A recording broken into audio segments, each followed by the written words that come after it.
So from time to time, we're taking a look at the different one another commands in the Bible. There are about 60 of them. We want to talk about one of them and then practice it a little bit today. So this is your lab for the week, right? So these one another commands, as we've seen, they're given to us so that we can know how to properly relate to one another in the church, so that we can be built up in our faith and others can be built up, so the church locally and at large can thrive in the love of God. Today's command comes out of Romans 12. Romans 12, one of the great Christian life application chapters. Encourage all of you to read it regularly, but here it is. It says, take the lead in honoring one another. So what does it mean to honor one another? Well, if you consult linguists and Bible dictionaries, you'll get definitions like respect someone, value them, show appreciation, and accord recognition.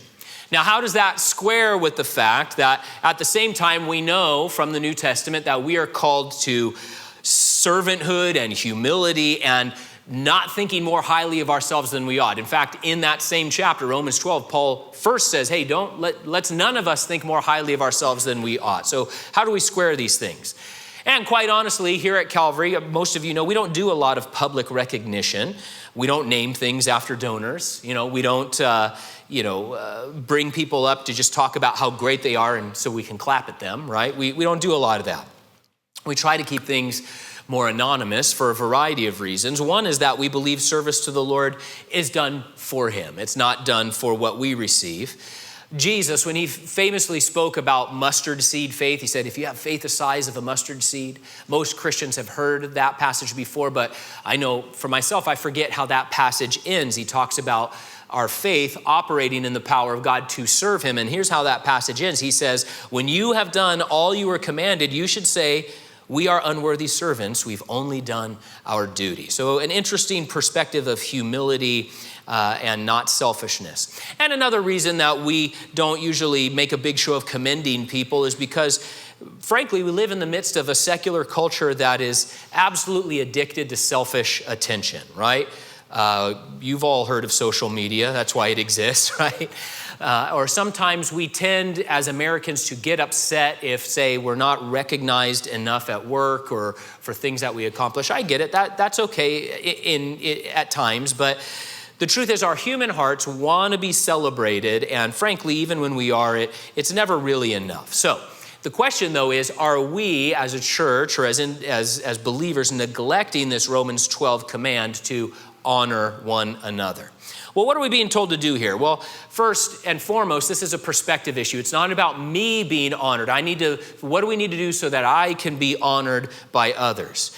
It's always a command that I go out of my way to value and respect and put first and prioritize the Christians around me.